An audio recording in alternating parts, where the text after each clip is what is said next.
right now we're going to have an animators Q&A. So you guys will have a chance to ask questions, and our very cool animators will answer them. Let's have them introduce themselves. Hi everyone, I was just speaking earlier. My name is Brian. I am an animator on Inanimate Insanity and Battle for Dream Island.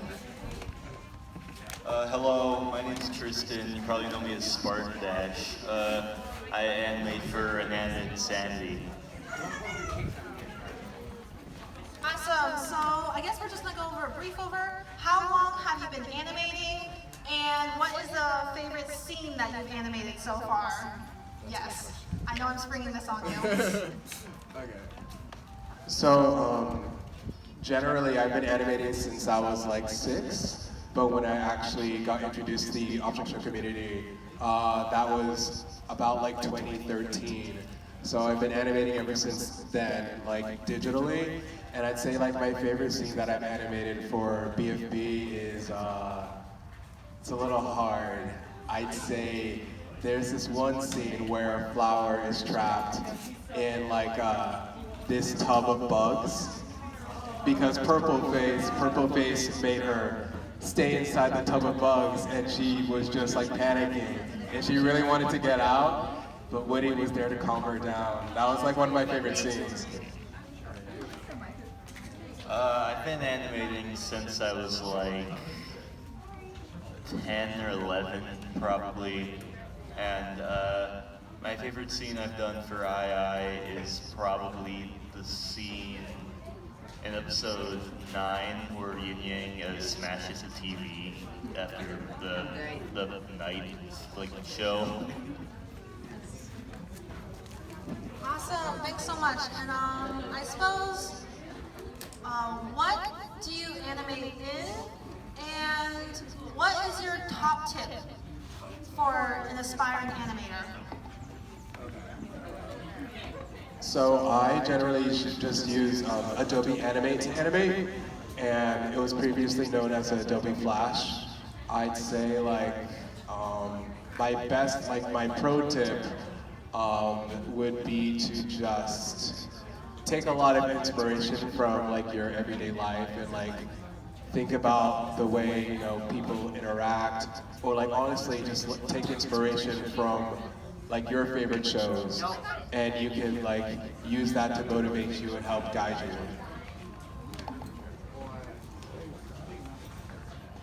I also use Adobe Animate, and if I had to give a tip, I'd say just don't stop trying. Like, don't give up. Just if you want to do something, like go for it. Aim for your whatever you want to do, and you can get to it. It takes practice to like get good, but animating is fun. I recommend it.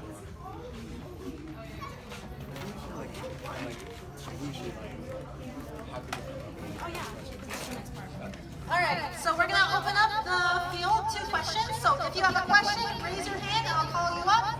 Alright, I saw you first with the pen flush. Come on up.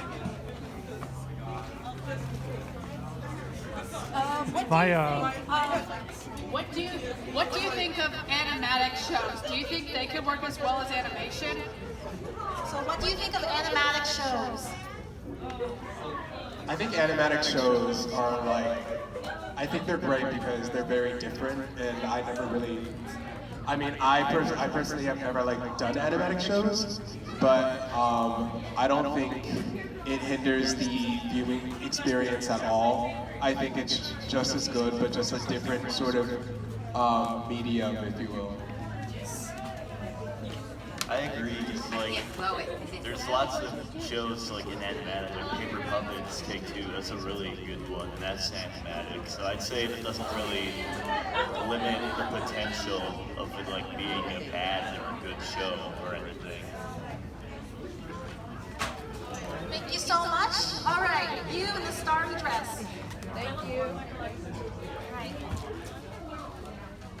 Do you think that Ballpoint Pen and Steve Cobbs are dating? Do you think that Ballpoint Pen and Steve Cobbs are dating? Oh no. ballpoint pen? He was in From episode- II. He was in the body swap episode. You know, the critic. It was like 2 episodes ago. I can see it. Yeah. Sure. I second that. I second that. I'm sorry, how do Thank you so much for asking. Also, hi radio. Hi, hi video. All right, you, the white jacket. Are any of the characters or places in your shows based off real people or places? Are any of the characters or places based off real people or places?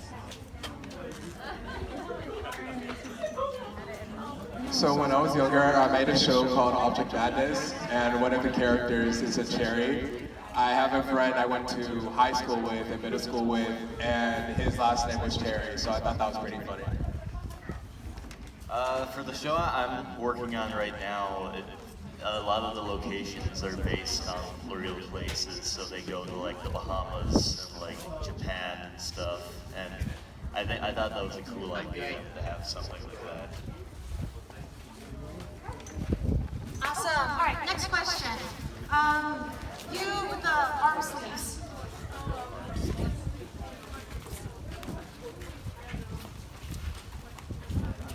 So, like, what is the best animation software to use, like, in your opinion? What is the best animation software to use, in your opinion? I only have like experience with Adobe Animate and Anime Studio. I started off using Anime Studio in about 2014. I think it's very user-friendly. So for people who are not like very, well acquainted with like Adobe products, I'd say Anime Studio is a good place to start because of the fact that it's like so user-friendly. I personally do recommend like more advanced softwares, like I said, Adobe Animate, and there's also Toon Boom, which Toon Boom allows you, it's like more of a professional sort of software. I agree with Brian. I really only have experience in Animate. I used Anime Studio like a long time ago when I first animated. That one's good for beginners, but it only like depends on you as a person. Like I know people that are really good in Toon Boom. I know people that are really good in Flip-a-Clip. I know like it just depends on like which software is best suited for you. Awesome, thank you. All right, you dead center. What's your opinion on 3D animations for object shows? Your opinion on 3D animation for object shows? I feel like it's like the next step. I very seldom get to see a lot of 3D animated object shows. There's a lot, more technical things involved, like physics and whatnot. I have no experience with that, so it would be very, very inspiring and cool to see like someone potentially make something like that. Like what he said, I like there's stuff in like BFB that's like 3D, like the big rotating building that's a 3D model, and my show I'm using Blender for like certain aspects of it, so I definitely say like it could work. You just gotta like interpret it the right way. Awesome. Okay. All right, next question. All right, you in the green blue shirt. What was your guys' favorite scene from Teapot Episode 2? What is your favorite scene from Teapot Episode 2?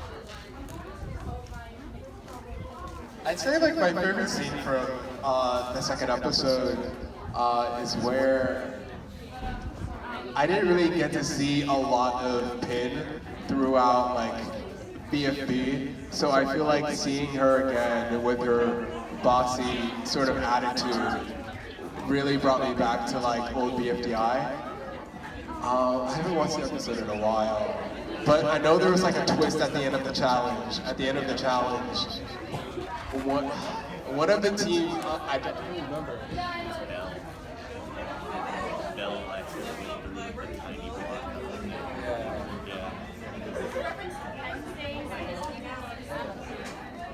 Yeah. I like the scene when Teardrop's shooting all the people with the laser gun, and then Marker does this really cool like 3D flip and bites her in the arm. That's like another way that 3D can be interpreted, because I know I've been the person that animated that scene. I used Gmod to like plan out how they were going to do that scene. And I thought that was really creative. Yeah. All right, awesome. Thank you so much. All right, next one. You in the red hoodie. Yes. What was the inspiration for your art and animation style?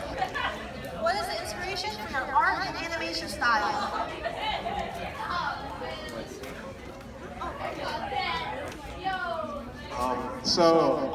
I don't draw typically too much because I am always just working with, object show assets.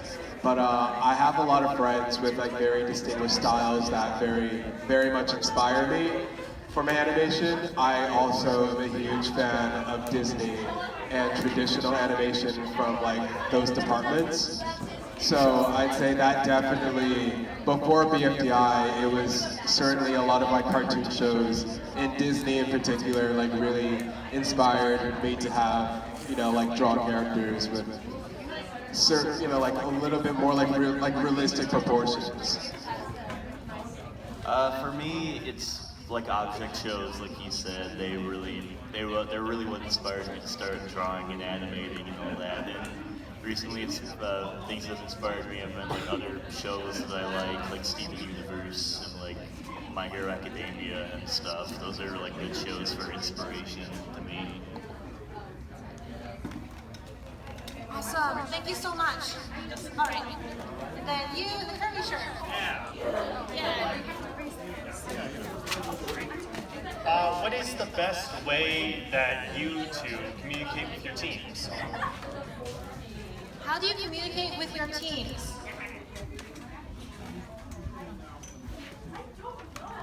I think having group chats is a very effective way of communicating, because with group chats, everyone's able to like look at a certain piece of work and give their inputs. I think communication is very important, and I think like having a platform or somewhere where everyone is able to get their 2 cents in and their opinions is a good way of going about it. Like he said, group chats are very useful. Almost every crew I've been in has been in a Discord group, and those are useful because you can have like a channel for animation, you can have a channel for voice acting, you can have like everything have its own separate channel, and that really helps that makes production easier.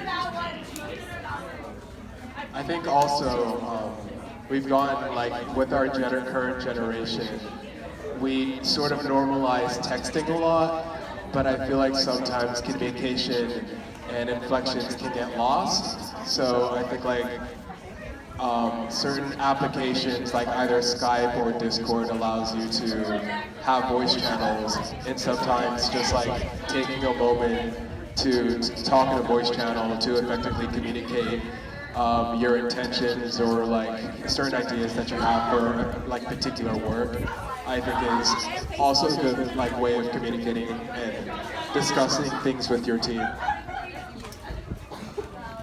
All right. Oh, I'm good. Is that still working? Okay, I turned the echo down actually. I didn't realize that there was an echo this entire time. All right, next question. You in the blue hair.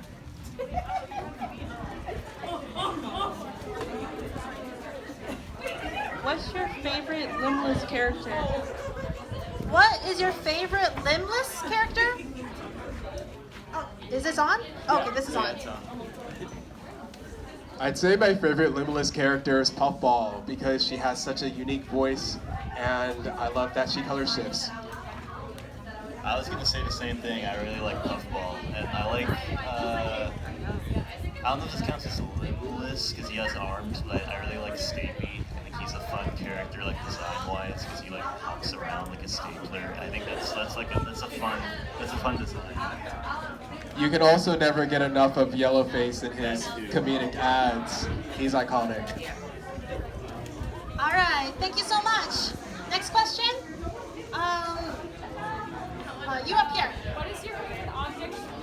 What is your favorite object show besides BFDI and II? What is your favorite object show outside of BFDI and II? That is a very good question. So not too long ago, I watched One, which is a very popular object show, and it really exceeded my expectations. And I really like how it had a much more mature theme, and there was just like so many different twists about One that I wasn't expecting, and I just enjoyed watching it a lot. Like Brian said, that One is amazing. It's one of the best things like in the OSC to me. And there's other shows like Paper Puppets Take Two and like Object Lockout. Those ones are, I really like those ones too. Those ones are fun. And a Daily Object Show. That one's really cool as well. I also think Extraordinarily Excellent Entities, made by like one of my good friends, Griffin Weber. It has like such great comedic timing, and so I always find myself laughing and enjoying that as well. Awesome, thank you so much. All right, and then let me see how many more questions we can get. We got 2 more questions. All right, Team Ice Cube.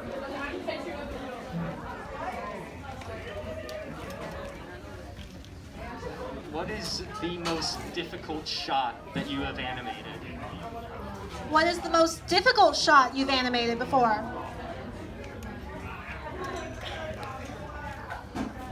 So right now I am currently working on an animated object show musical, and so there is this one shot where the camera pans around the character, but I obviously wanted to keep it like looking 2D. So it was very hard to make it look natural. I definitely say, I've not completed the shot yet, but I will 100% say it is one of the hardest things I've ever had to do. For me, it wasn't really, it's more tedious than it was hard, but in the latest An Edmund Sanity episode, there's this shot where all these blocks fall down, and I had to animate like each one bouncing in like its own like separate way and like direction, and that, it wasn't like hard, like I said, it just took like a long time to get that like looking right. All right, next question, thank you. All right, you in the white shirt. What is the shadow character in IDFB1? What is the shadow character in IDFB1? It's the shadow. Huh? The thing that's like the boss. Yeah. Oh, did you guys work on that one? So we didn't work on that one. I don't know what that is. Shadow character? Like in IDFB1. In the golf ball and tennis ball scene. Oh! I don't know what, yeah, I know, I remember now, but I don't remember what it is. So the answer is you don't remember? Oh, we never know. I remember, yeah, we don't really know. We never figured out. Honestly, There's only one episode. where are the BFDI creators? They need to come over here and answer this question. We might have a Q&A with them later, so it's fine. Okay, in that case, we'll take another last question. All right. Blue Hoodie. Do you guys plan on including any of the other algebrarians in the Power of Two? Will Teapot have other algebraians? We should take a different question, No? because we don't write this show. Yeah, they're not the writers, so they Yeah. have no clue. All right, another last question. You in the black hoodie.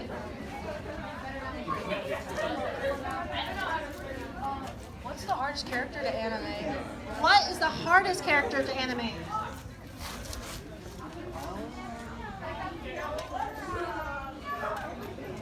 I'd say one of the hardest characters to animate is probably Flower, because you always have to, when animating Flower, you always have to make sure the end of her body, the end of her torso is stayed connected with her legs. So I don't animate her a lot, but that is something I always had to keep in mind, whereas all the other characters just consist of their character body asset and their limbs, whereas Flower has like a stick torso, so you have to always make sure it's staying aligned. In my show, Object Explosion, there's this monster in one of the episodes, and that was probably the hardest thing I've had to animate because I didn't design it, somebody else did. They sent me the design, it had like a ton of detail, and I tried to incorporate all of that into the rig, and it was a nightmare. It was a nightmare to work with, and I don't think I'm going to do it that way ever again. Awesome. So thank you so much for joining our Q&A. In the next hour at 4 p.m., yes, 4 p.m., we're going to have a secret screening of Brian's new show, movie. It's called Starlight, and I'll let him tell you more about it himself. So like I mentioned earlier, Starlight is just like an animated musical as an object show. It's very much just like a plotline driven story and does not really revolve around a competition. So I always thought it was like really interesting because like I said earlier, like I love Disney and they are like a killer when it comes to musicals. So I definitely took some inspiration from that. And I think like using songs is a great way to help convey a character's motivation and like help tell the story. Yeah, I don't have anything to say about that. All right, so we'll have a sneak peek of that at 4 p.m. Yes, 4 p.m. We just have to set up everything first. So thanks everybody, have fun. We'll be back in about 44 minutes or so. Yeah. Bye-bye.